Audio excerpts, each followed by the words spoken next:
Yang kelima adalah waspada dari teman yang buruk hingga tidak terhalang dari tujuannya. Hati-hati ya. Kalau berteman sama yang buruk, kita udah modifikasi ya. Udah modifikasi kendaraan kita, itu mobil dibuat ngedrip apa tuh? Orang ngepot habis ban. Ngerem dadakan, main hantem aja, ke gas, kopling belum setelannya, belum lepas, udah main gas aja. Lah jebol. Coba orang kagak tahu mainin kopling, ada di tanjakan, berasap, tipis, kampas. Akhirnya kagak ada tenaganya. Habis dari majelis, cakep dari majelis kan? Kumpul lagi sama yang kagak-kagak, ngikut lagi, nasehatin kagak, malah ngikut di situ. Jadi kalau udah modifikasi mobil kita atau menservis kendaraan kita, jangan dikemudikan sama orang-orang yang tidak bertanggung jawab agar tidak mudah rusak gitu kendaraan kita. Sama kayak iman kita, Islam kita, ilmu kita. Gitu. Jadi kalau udah rusak satu amal, habis gitu dia pengen benerin lagi, capek lagi, istighfar kudu banyak, puasa kudu banyak, sedekah kudu banyak lagi, udah terlambat, udah tua. Resiko. Akhirnya dapat derajat yang rada-rada masuk surga kalau udah digodok dulu. Kan nggak enak. Masuk sih surga, ya miftahul jannah, tapi kan ada ampirannya dulu digodok. Ya Allah. Udah kagak sempet lagi taubat. Udah nggak sempet lagi untuk ngata aku cinta kepada majelis-majelis ilmu. Udah terlambat. Udah nyorein. Ya. Tinggal dapat afdol cintanya doang, dapat sih. Tetap dapat. Tapi kan beda di saat orang itu mampu menyerap, memaklumi apa yang dia punya lalu menjalankan. Ya Allah, alhamdulillah. Kita bersyukur bisa hadir, kita bersyukur bisa mengkaji. Ya, bisa menyerap lalu meneladani dari Rasulullah SAW begitu dalam dan cintanya Nabi nasihatin kita lewat sahabat Abdullah bin Umar. Ya kan? Nah, ini sayangnya Nabi sama kita. Dan juga jangan sampai apa? Orang mendatangkan satu maslahat ya.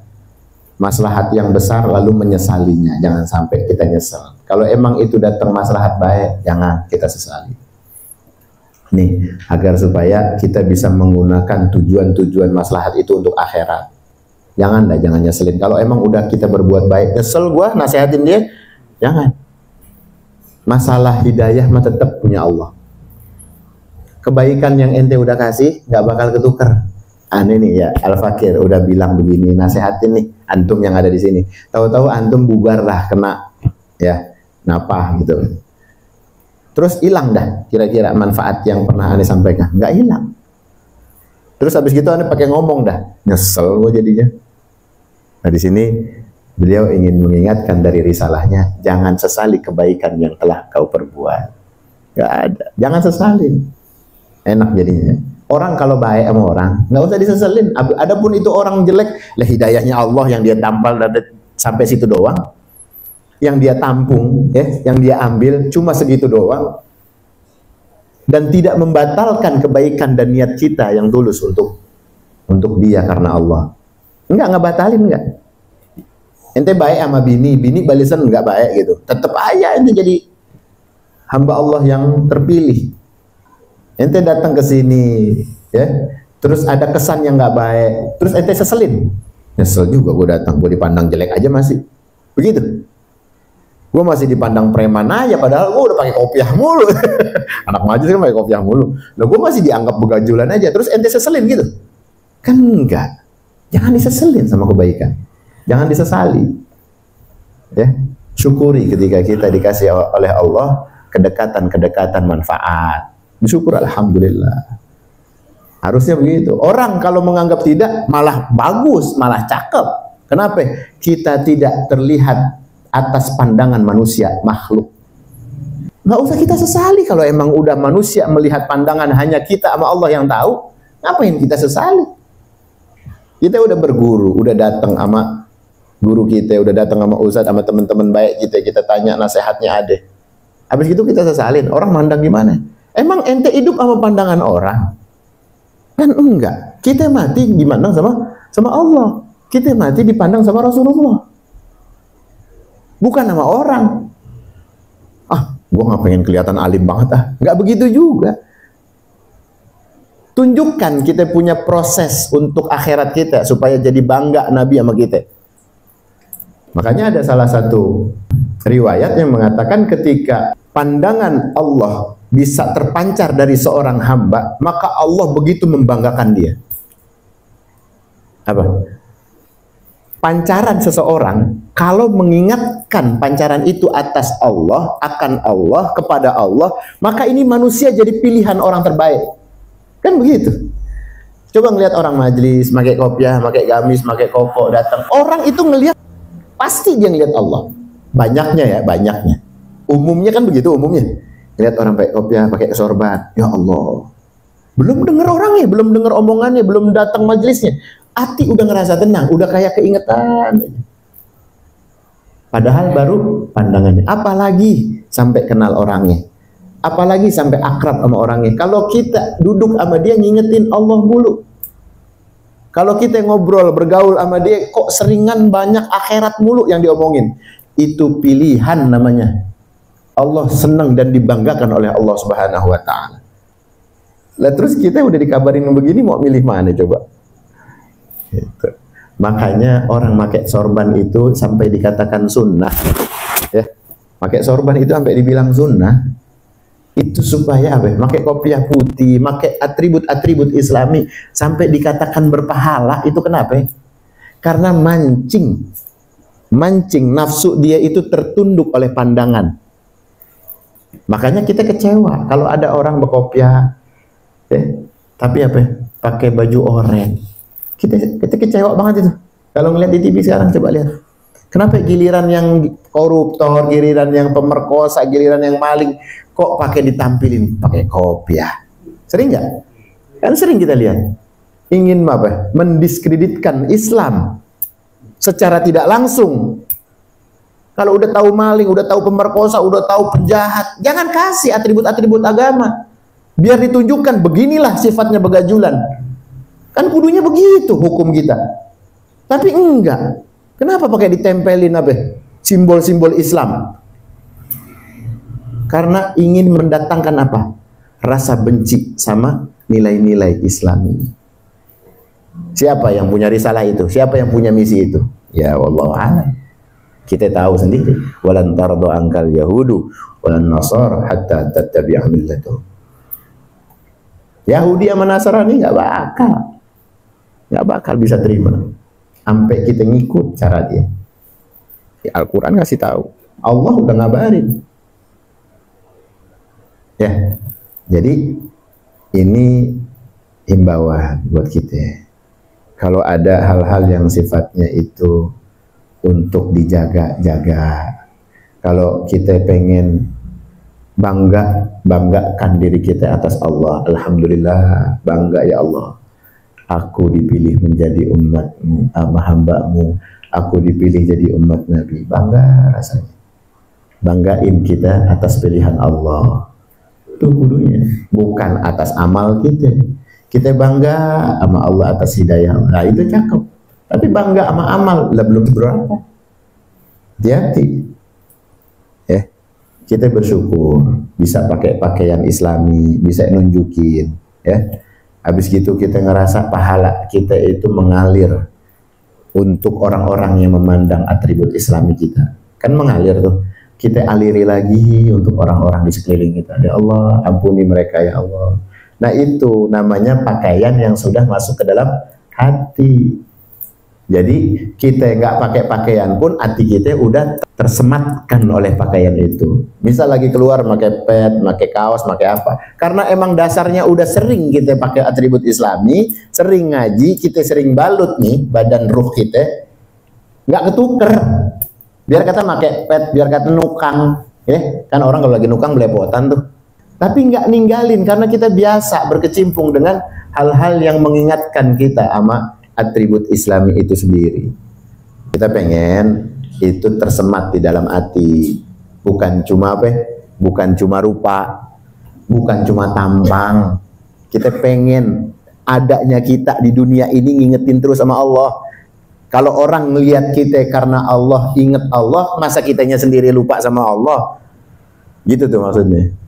Nah, kita pengen ketika ini kita bahas, minta lagi sama Allah. Ya Allah, aku bersyukur Kau telah menjadikanku hamba-hamba yang terpilih dengan jalan-Mu, ya Allah. Aku bersyukur supaya apa? Ditambah lagi nikmatnya. Supaya kita bisa menikmati lagi ilmu-ilmu, kajian-kajian yang bisa mencermati kita sebagai umatnya, sebagai hambanya.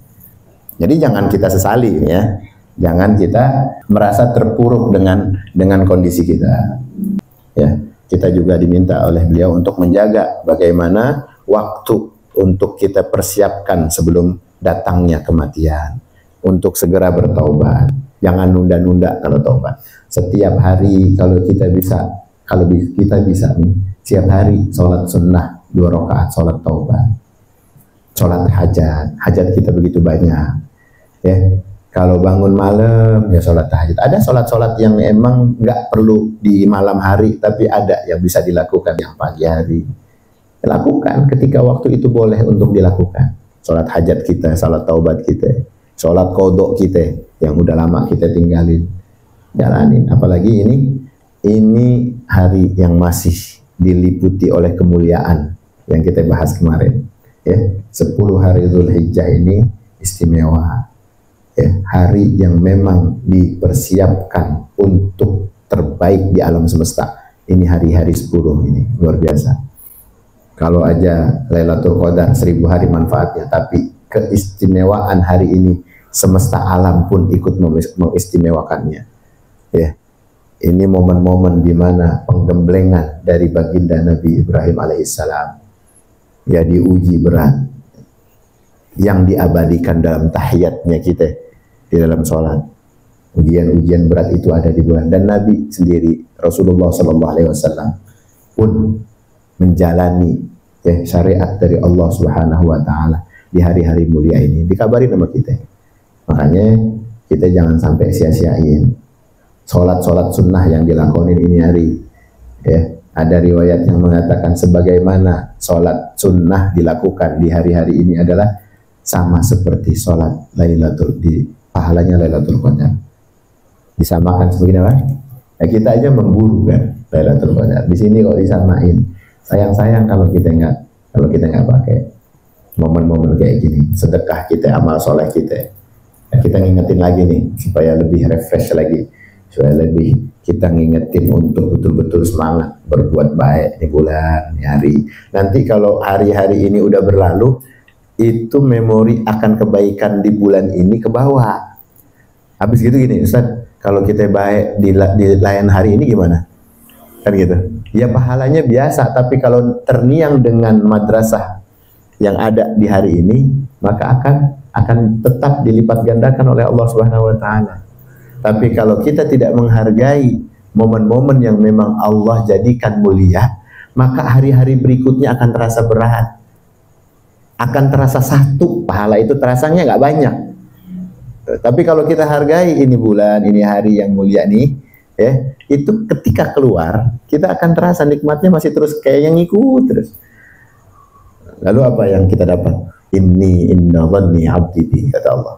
Aku sesuai dari prasangka hambaku. Nah, terus kayaknya nggak ditinggalin aja. Kita sholat ba'diyah Isya 4 rakaat, habis Isya, habis gitu witir. Rasanya kayak hari-hari Lailatul Qadar terus nih. Kayak seperti 10 Dzulhijjah mulu nih. Gitu. Kalau kita punya prasangka baik, karena kita melestarikan, kita menghormati, kita nggak ngabain, kita nggak ngeremehin, dijaga sama Allah. Tapi kalau udah ngeremehin, mengabaikan, bodoh amatan, liatin aja di hari-hari berikutnya nggak ada manis-manisnya ibadah, nggak ada, karena di waktu mulianya itu remehin. Nauzubillah ya, mudah-mudahan bukan antum. Ya, tapi ini salah satu himbauan, jangan sampai kita punya hati itu mengabaikan, remehin. Adapun dia lewat, coba kita sesali. Ya Allah ampun, coba aja kita sesali. Ampun ya Allah, belum sampai bisa banyak ngamalin, belum sampai bisa banyak puasa, belum sampai banyak sedekah. Nah, itu kalau ada penyesalan, Allah seneng sama hamba-hambanya yang bertaubat, yang nyesel. Ini nyesel kagak, ninggalin Jumatan, ninggalin subuh, ninggalin duhur, santai aja kayak nggak punya dosa. Itu sebenci-bencinya Allah sama kita. Nauzubillah. Kalau ada orang udah ngejauhin sholat, nyaman nama dosanya, sama kayak beli sudah. Bahkan beli sendiri apa? Begaul apa? Berguru sama dia. Iblis itu masih ngakuin Allah. Iblis masih ngakuin Allah, masih takut sama Allah. Coba dah. Ada manusia yang berani banget gitu sama ancaman Allah. Udah diterangin, ente kalau nggak sholat jadi begini, ente jadi begini aja nih. Masih ditantangin juga. Nggak apa-apa, kayaknya pengen nyobain neraka mah kalau udah dirasain biasaan ntar. Kayak kita diolesin minyak apa? Baljitot tuh kan pedes, panas. Kalau udah lama kan biasa. Dibikin neraka kayak begitu kali. Yang kalau udah dirasain kebiasaan begitu. Kagak. Nggak begitu. Neraka itu kalau udah masuki akan diperbarui lagi perasaan itu. Yang punya perasaan siapa? Allah Subhanahu. Liyadzuqul azab, kata Allah dalam Al-Qur'an. Sampai dia merasakan betul-betul azabnya. Kau udah masuk neraka nih, habis gitu ngerasa ntar juga biasa. Kagak, setiap saat diperbarui lagi. Hancur. Kan ntar jadi tulang biasa. Enggak. Rasanya kayak begitu terus. Kalau orang rasa baru sakit kan perasaannya apa? Kan nggak enak banget, aduh. Tapi kalau udah sering, getok dah getok, tusuk, emang udah berasa, udah ketebak rasanya. Tapi kalau diperbarui lagi, kan kaget terus. Jeder, kaget lagi. Ya begitulah siksaan neraka. Tapi begitu pula nikmat surga. Kalau kita merasakan nikmatnya surga, terus diperbarui terus sama Allah. Kalau ngelihat bidadari lewat, ya Allah cakep banget. Kan gitu kan. Pas ngelihat kanan kita, yang kita punya nih, ya cakepan lagi lu. Gitu. Diperbarui terus, nggak pernah rasa bosan. Kan biasanya kalau kita kan kagak, ada yang lewat tuh, yang di sebelah jadi lupa. Ya lu mau tetap begini. Kenapa? Karena nggak diperbaruin perasaan itu. Ya lu lagi, kisut lagi, udah berumur. Dikatain lagi, ya lu mah ditepak ngebul. Ya kan begitu kalau ngeledekin. Tapi kalau di surga enggak. Habis ngelihat takjub dengan pandangan nikmat Allah di hadapannya, lalu melihat apa yang dia miliki dan ada di sekelilingnya, diperbarui lagi terus sama Allah. Enak banget kan? Makanya sampai wanita-wanita pun seperti apa? Perawan lagi. Minuman yang tadi kita minum nikmat, diperbarui terus rasa nikmatnya. Kan enak begitu. Kalau ngebayangin surga, makanya nikmatin. Kalau emang udah disediain nih taman-tamannya, nikmatin. Di dalamnya itu banyak apaan aja. Ente sedekah, ente senyum, ente denger, ente datang, ente napas aja di majelis ini, dapat nikmatnya. Napas ente tuh nikmat rasanya. Ntar tapi nggak sekarang. Ya, tapi kita nggak. Kita pengen terus panjang umur, panjang amal ya, biar terus menjadi sumbangsih umur kita menjadi orang-orang yang terpilih dan baik. Amin, amin ya rabbal alamin. Mudah-mudahan bahasan yang kita bahas ini ada manfaatnya, besar faedahnya ya, dan kita bisa menjalaninya, kita bisa mengistiqomahkannya. Amin, amin ya rabbal alamin.